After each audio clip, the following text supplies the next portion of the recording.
Hello साथियों, एक बार पुनः आप सभी का हमारे YouTube channel study with Asif पे बहुत बहुत स्वागत है। दोस्तों, आज जो है पॉलिटी के तीसरे मॉडल सेशन के साथ मैं फिर से उपस्थित हुआ हूं।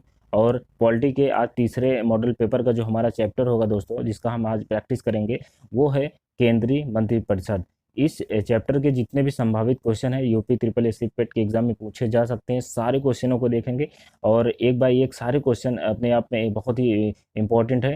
तो चलिए दोस्तों, क्लास को शुरू करते हैं। और क्लास को शुरू करने से पहले दोस्तों, यदि आप हमारे चैनल पर नए हो तो चैनल को जरूर सब्सक्राइब कर लेना और बेल आइकन को जरूर प्रेस कर देना, जिससे आपको नए क्लास की नोटिफिकेशन मिलती रहे। इसके साथ आप हमारे टेलीग्राम चैनल के साथ भी जुड़ सकते हैं और टेलीग्राम चैनल का लिंक जो है डिस्क्रिप्शन में दिया गया है, आप वहां से ज्वाइन हो सकते हैं। तो चलिए दोस्तों, क्लास को शुरू करते हैं और आज की क्लास का पहला क्वेश्चन देखते हैं। और आज की क्लास का पहला क्वेश्चन देखते हैं दोस्तों क्या है। तो पहला क्वेश्चन ये है दोस्तों कि भारत के प्रधानमंत्री के विषय में निम्नलिखित कथनों में कौन सही है। आपको बताना है, आज का ये पहला क्वेश्चन है। आपको बताना है कि भारत के प्रधानमंत्री के विषय में निम्नलिखित कथनों में कौन सही है। ये पहला क्वेश्चन है और इसके जो ऑप्शन हैं जो दिए गए हैं वो है भारत प्रधानमंत्री मंत्रिपरिषद का नाममात्र का नेता है, option number A. Option number B में कहा गया है वह संसद के प्रति उत्तरदायी नहीं है, ये ऑप्शन नंबर बी है। ऑप्शन नंबर सी में कहा गया है वह अपने मंत्रियों में से किसी को बर्खास्त नहीं कर सकता।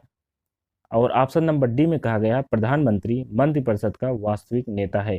ये चारों ऑप्शन दिए गए हैं और आपको इसमें से राइट आंसर बताना है कमेंट करके। और कमेंट जरूर करिए दोस्तों, जिससे आप अपने एक जो तैयारी हुई है आप उसका एक आकलन कर सकते हैं इसके जरिए।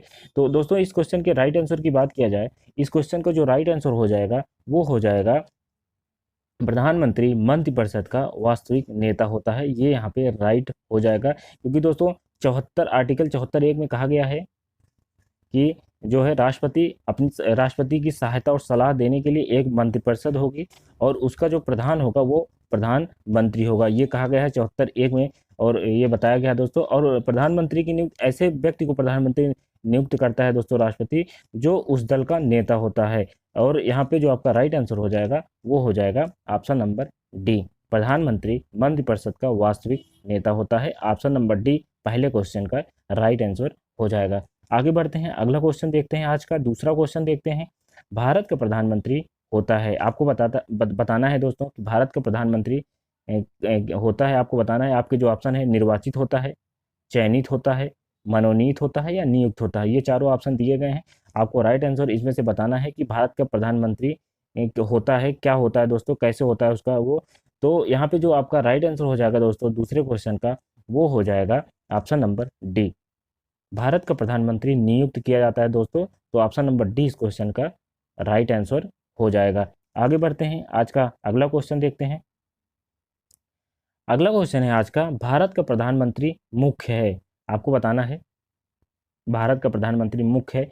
और आपकी जो ऑप्शन है राज्य सरकार का, केंद्रीय सरकार का, राज्य तथा केंद्रीय सरकार दोनों का, उपरोक्त में से कोई नहीं। आपको बताना है भारत का प्रधानमंत्री मुख्य है और इसमें जो ऑप्शन दिए गए हैं राज्य सरकार का, केंद्रीय सरकार का, राज्य तथा केंद्रीय सरकार दोनों का, उपरोक्त में से कोई नहीं। आपको इनमें से राइट आंसर बताना है। तो भारत का जो प्रधानमंत्री होता है वो होता है केंद्रीय सरकार का प्रमुख होता है, मुख्य होता है। तो ऑप्शन नंबर बी इस क्वेश्चन का राइट आंसर हो जाएगा दोस्तों। ऑप्शन नंबर बी यहाँ पे राइट हो जाएगा। आगे बढ़ते हैं, अगला क्वेश्चन आज का देखते हैं। अगला क्वेश्चन है, भारतीय संविधान के अनुच्छेद 78 में प्रावधान है दायित्वों का। किसके दायित्वों का प्रावधान है दोस्तों 78 में, आर्टिकल 78 में आपको बताना है किसके दायित्वों का जो है प्रावधान किया गया है। और आपके जो ऑप्शन है वो है लोकसभा अध्यक्ष के, ऑप्शन नंबर बी है राज्यसभा के सभापति के, ऑप्शन नंबर सी है भारत के नियंत्रक एवं महालेखा परीक्षक के, और ऑप्शन नंबर डी है प्रधानमंत्री के। ये चारों ऑप्शन दिए गए हैं। आपको राइट आंसर इसमें से बताना है दोस्तों कि आर्टिकल 78 में किसके दायित्वों का प्रावधान किया गया है। तो इस क्वेश्चन का जो राइट आंसर हो जाएगा वो हो जाएगा प्रधानमंत्री। ऑप्शन नंबर डी इस क्वेश्चन का राइट हो जाएगा कि भारतीय संविधान के आर्टिकल 78 में जो प्रधानमंत्री के दायित्वों का उल्लेख किया गया है या प्रावधान किया गया है। तो ऑप्शन नंबर डी यहाँ पे इस क्वेश्चन का राइट आंसर हो जाएगा। आगे बढ़ते हैं, अगला क्वेश्चन देखते हैं आज का। अगला क्वेश्चन है, कैबिनेट का तात्पर्य है। आपको बताना है कैबिनेट का तात्पर्य क्या है। ये क्वेश्चन है, पांचवा क्वेश्चन है ये।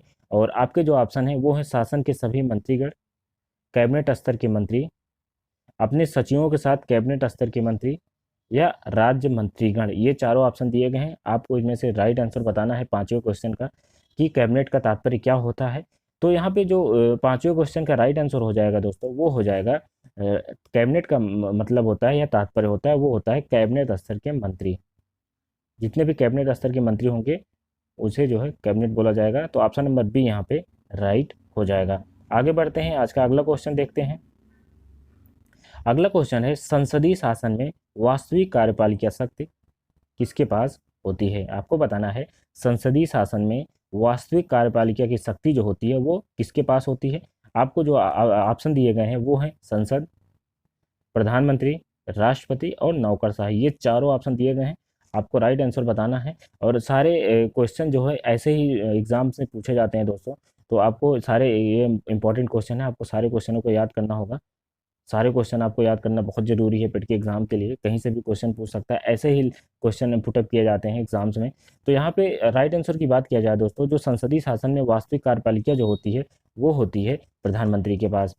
प्रधानमंत्री के पास वास्तविक कार्यपालिका शक्ति होती है दोस्तों। तो ऑप्शन नंबर बी यहाँ पे राइट हो जाएगा। इस क्वेश्चन का राइट आंसर, छठवें क्वेश्चन का राइट आंसर बी हो जाएगा। आगे बढ़ते हैं, अगला क्वेश्चन देखते हैं।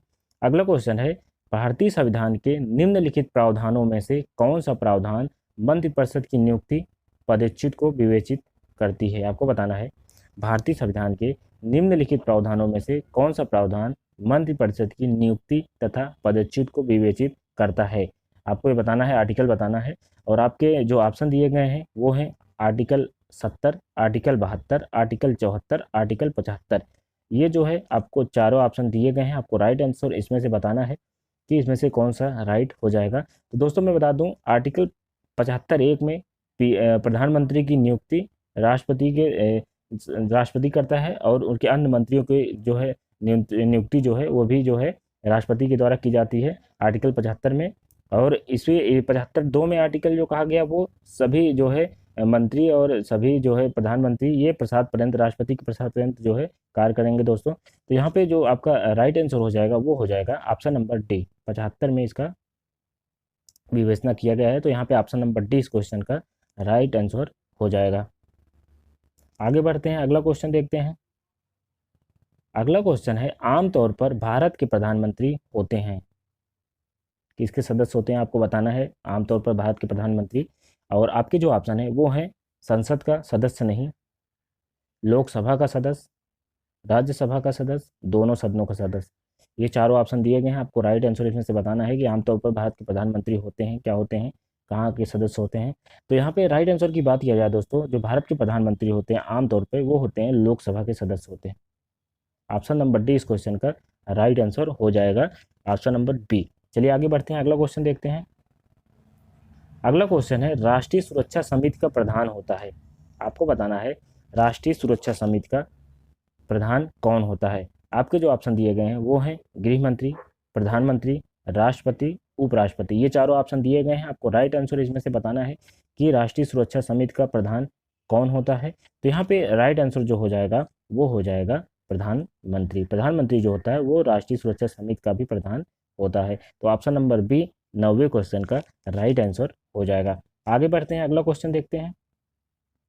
अगला क्वेश्चन है, भारत का प्रधानमंत्री बनने के लिए न्यूनतम आयु कितनी होनी चाहिए। आप आयु पूछा है, भारत का प्रधानमंत्री बनने के लिए न्यूनतम आयु कितनी होनी चाहिए।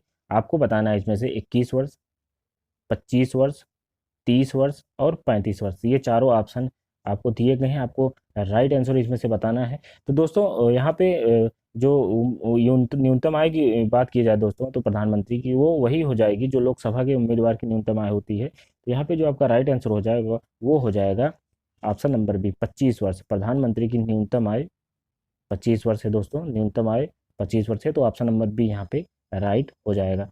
आगे बढ़ते हैं, अगला क्वेश्चन देखते हैं।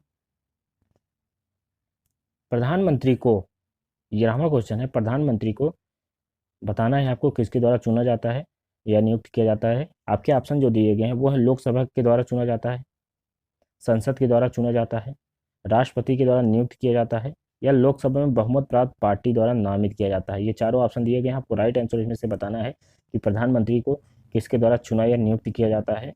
तो यहाँ पे 11वें क्वेश्चन का जो राइट आंसर हो जाएगा दोस्तों वो हो जाएगा राष्ट्रपति के द्वारा नियुक्त किया जाता है। जैसे कि आर्टिकल 75 में जो है इसका उल्लेख है दोस्तों, प्रधानमंत्री की नियुक्ति जो है राष्ट्रपति के द्वारा की जाएगी। उसके अन्य मंत्रियों की नियुक्ति भी पीएम के मतलब प्रधानमंत्री की सलाह पर ही अन्य मंत्रियों की भी नियुक्ति राष्ट्रपति द्वारा की जाएगी। ये 75(1) में इसका उल्लेख किया गया है। इसको याद रखना है आपको। 75 आर्टिकल 75(1) में प्रधानमंत्री की नियुक्ति राष्ट्रपति के द्वारा और अन्य मंत्रियों की नियुक्ति भी प्रधानमंत्री की सलाह पर राष्ट्रपति के द्वारा ही की जाएगी। तो ऑप्शन नंबर सी यहाँ पे राइट हो जाएगा।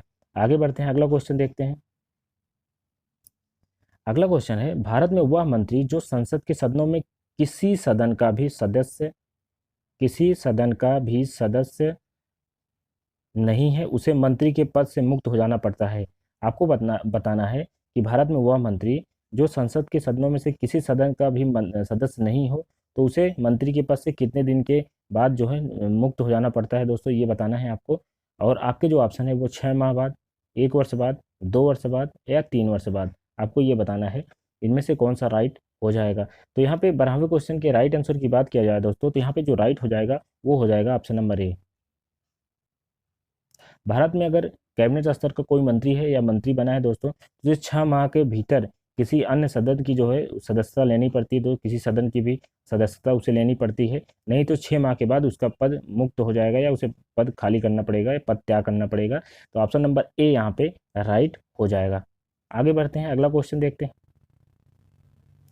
अगला क्वेश्चन है, मंत्रिपरिषद सामूहिक रूप से निम्न में से किसके प्रति उत्तरदायी होती है। आपको बताना है मंत्रिपरिषद जो है वो सामूहिक रूप से निम्न में से किसके प्रति उत्तरदायी होती है, ये आपको बताना है दोस्तों। और आपके जो ऑप्शन दिए गए हैं वो हैं प्रधानमंत्री के प्रति, राष्ट्रपति के प्रति, राज्य सभा के प्रति या लोकसभा के प्रति। ये चारों ऑप्शन दिए गए हैं। आपको बताना है कि मंत्रिपरिषद जो है सामूहिक रूप से किसके प्रति उत्तरदायी होती है, ये आपको बताना है। तो यहाँ पे इस क्वेश्चन का जो राइट आंसर हो जाएगा वो हो जाएगा ऑप्शन नंबर डी। मंत्रिपरिषद जो है सामूहिक रूप से लोकसभा के प्रति उत्तरदायी होती है। यहाँ पे कन्फ्यूजन होता है दोस्तों, यहाँ पे काफ़ी बच्चे प्रधानमंत्री के प्रति मार देते हैं, यहाँ पे राइट आंसर मार देते हैं, राइट सही कर देते हैं।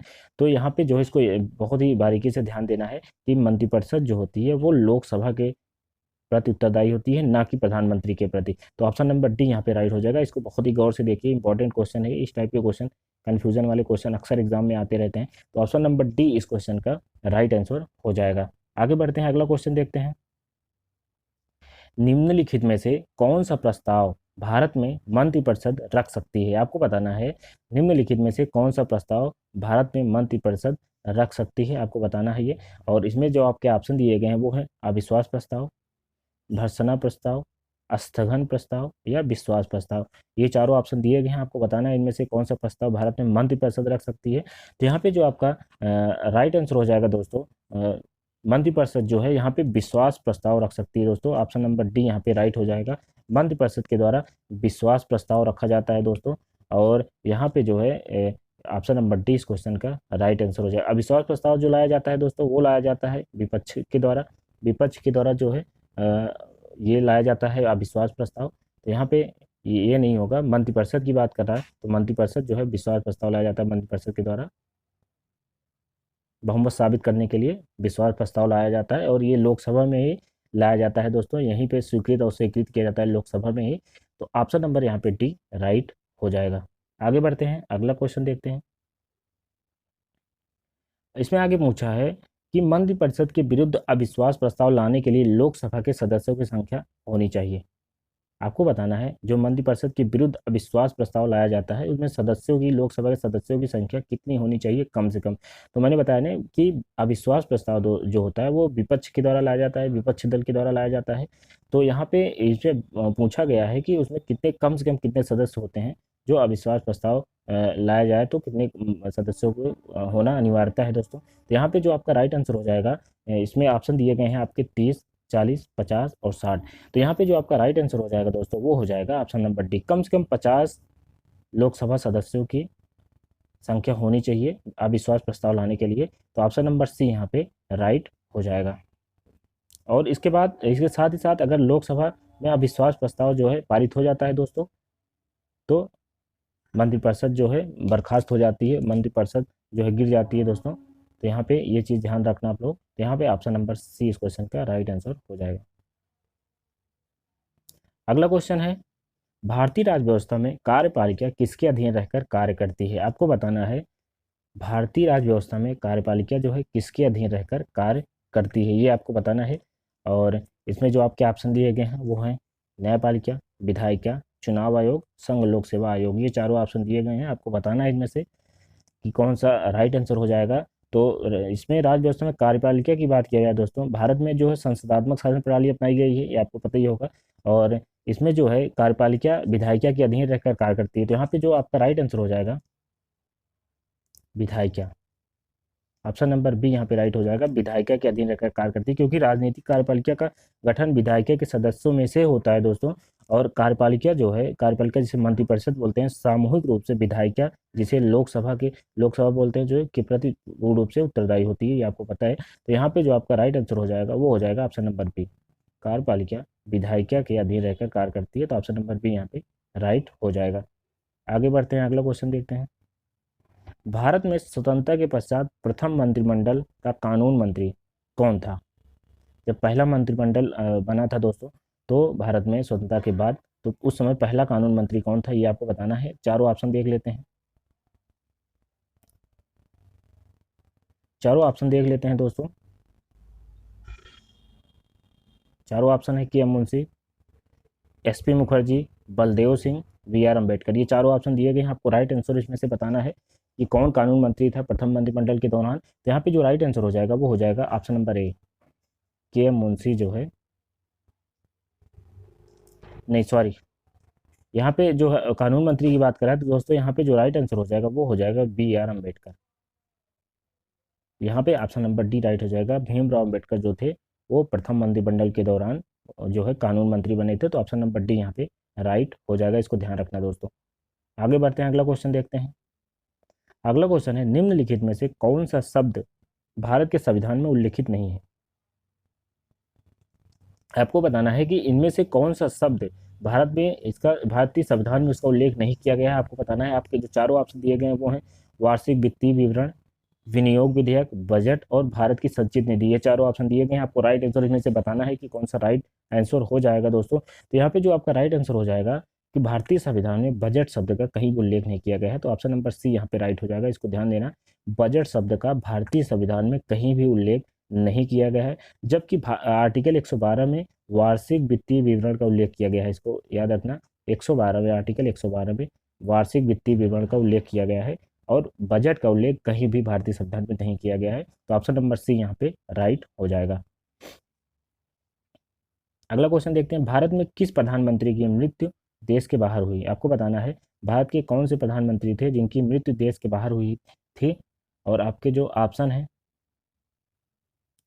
वो हैं जवाहरलाल नेहरू, मोरारजी देसाई, लाल बहादुर शास्त्री, चौधरी चरण सिंह। ये चारों ऑप्शन दिए गए हैं, आपको बताना है इनमें से कौन सा राइट आंसर हो जाएगा, किसकी मृत्यु भारत देश के बाहर हुई थी। तो यहाँ पे राइट आंसर की बात किया जाए दोस्तों, 11 जनवरी 1966 को ताशकंद में जो है लाल बहादुर शास्त्री की जो है मृत्यु हुई थी। ताशकंद जो अब उज्बेकिस्तान की राजधानी है दोस्तों, इसको याद रखना। तो 11 जनवरी 1966 को लाल बहादुर शास्त्री की जो है मृत्यु ताशकंद में हुई थी। तो ऑप्शन नंबर सी इस क्वेश्चन का राइट आंसर हो जाएगा। इस क्वेश्चन का right answer option number C हो जाएगा। आगे बढ़ते हैं, अगला क्वेश्चन देखते हैं। भारत के प्रधानमंत्रियों में से कौन अपने कार्यकाल में संसद में कभी भी उपस्थित नहीं हुआ? आपको बताना है भारत के प्रधानमंत्रियों में से कौन अपने कार्यकाल में संसद में कभी भी उपस्थित नहीं हुआ, ये आपको बताना है। और आपके जो ऑप्शन दिए गए हैं वो हैं अटल बिहारी वाजपेयी, वीपी सिंह, चंद्रशेखर, चौधरी चरण सिंह। ये चारों ऑप्शन दिए गए हैं, आपको राइट आंसर इसमें से बताना है कि कौन जो है अपने कार्यकाल में के दौरान संसद में कभी भी उपस्थित नहीं हुआ। तो यहाँ पे राइट आंसर की बात किया जाए दोस्तों, यहाँ पे जो राइट आंसर हो जाएगा वो हो जाएगा ऑप्शन नंबर डी, चौधरी चरण सिंह। ये अपने कार्यकाल के दौरान संसद में कभी भी उपस्थित नहीं हुए। इनका जो कार्यकाल था 28 जुलाई 1979 से 28 जुलाई 1979 से जो है 14 जनवरी 1980, 14 जनवरी 1980। इनके कार्यकाल के दौरान लोकसभा की बैठक ही नहीं होती दोस्तों। तो इनके जब कार्यकाल का इनका जब समय था दोस्तों, उस दौरान लोकसभा की बैठक नहीं हुई थी। तो इसलिए यहाँ पे जो है ये अपने कार्यकाल में संसद में कभी उपस्थित नहीं हुए। तो ऑप्शन नंबर डी यहाँ पे राइट हो जाएगा। आगे बढ़ते हैं, अगला क्वेश्चन देखते हैं। निम्नलिखित में से कौन सा आधिकारिक दस्तावेज भारत से संबंधित है? इसमें से कौन सा आधिकारिक दस्तावेज भारत से संबंधित है आपको बताना है। हरित पत्र, श्वेत पत्र, पीत पुस्तिका, नीली पुस्तिका, ये चारों ऑप्शन दिए गए हैं। आपको बताना है इनमें से कौन सा दस्तावेज भारत से संबंधित है। तो यहाँ पे राइट आंसर की बात किया जाए दोस्तों, तो राइट आंसर जो हो जाएगा वो हो जाएगा बी। श्वेत पत्र जो है ये भारत से संबंधित है, और किसी विषय पर श्वेत पत्र पे किसी विषय पर विस्तृत आधिकारिक विवरण जो है जारी किया जाता है दोस्तों, याद रखना। किसी विषय पर जो है आधिकारिक विवरण जारी किया जाता है, तो ऑप्शन नंबर बी यहाँ पे राइट हो जाएगा। इस क्वेश्चन का राइट आंसर बी हो जाएगा। आगे बढ़ते हैं, अगला क्वेश्चन देखते हैं। अगला क्वेश्चन है, निम्नलिखित में से कौन सुमेलित नहीं है? आपको बताना है, सुमेलित नहीं बताना है आपको, कौन सा सुमेलित नहीं है। यहाँ पे बताना है कि JL नेहरू शांतिवन, LB शास्त्री विजय घाट और इंदिरा गांधी शक्ति स्थल, इनके समाधि स्थल आगे मिलान करना है दोस्तों कि JL नेहरू को शांतिवन, इनकी समाधि स्थल का नाम है LB शास्त्री विजय घाट और इंदिरा गांधी शक्ति स्थल और राजीव गांधी कर्मभूमि। ये चारों ऑप्शन दिए गए हैं, आपको नहीं बताना है कौन सा सम्मिलित नहीं है। तो यह ऑप्शन आपको कौन सा यहाँ पे राइट हो जाएगा, आप बता सकते हैं इसको कमेंट बॉक्स में। तो यहाँ पे JL नेहरू की बात किया जाए शांतिवन, ये राइट हो जाएगा दोस्तों। LB शास्त्री जो है ये भी विजय घाट, ये भी सही है। इंदिरा गांधी शक्ति स्थल, ये भी सही है। राजीव गांधी कर्मभूमि दोस्तों ये यहाँ पे सही नहीं है, इनके जो है ये वीरभूमि कहा जाता है, वीरभूमि है दोस्तों, समाधि स्थल वीरभूमि है। तो वहाँ पे ऑप्शन नंबर डी राइट हो जाएगा। कर्मभूमि नहीं होगा दोस्तों, वीरभूमि होगी राजीव गांधी की समाधि स्थल का नाम। तो ऑप्शन नंबर डी इस क्वेश्चन का राइट आंसर हो जाएगा। आगे बढ़ते हैं, अगला क्वेश्चन देखते हैं। जय जवान जय किसान का नारा किसने दिया? आपको बताना है जय जवान जय किसान का नारा किसने दिया, ये आपको बताना है। और आपके जो ऑप्शन है जवाहरलाल नेहरू, लाल बहादुर शास्त्री, चौधरी चरण सिंह, इंदिरा गांधी, ये चारों ऑप्शन दिए गए हैं। आपको राइट आंसर बताना है दोस्तों कि जय जवान जय किसान का नारा किसने दिया था। तो यहाँ पे राइट आंसर की बात किया जाए दोस्तों, भारत पाक युद्ध के समय 1965 में, भारत पाकिस्तान के युद्ध के समय 1965 में लाल बहादुर शास्त्री ने जय जवान जय किसान का नारा दिया था। तो ऑप्शन नंबर बी यहाँ पे राइट हो जाएगा। कब दिया था ये भी याद रखना है, भारत पाक युद्ध के समय 1965 में। तो ऑप्शन नंबर बी यहाँ पे इस क्वेश्चन का राइट आंसर हो जाएगा दोस्तों। आगे बढ़ते हैं, अगला क्वेश्चन देखते हैं। अगला क्वेश्चन है, स्वतंत्र भारत में प्रथम बार संसदीय सचिव का पद किस वर्ष सृजित किया गया? स्वतंत्र भारत में प्रथम बार संसदीय सचिव का पद किस वर्ष सृजित किया गया, आपको ये बताना है।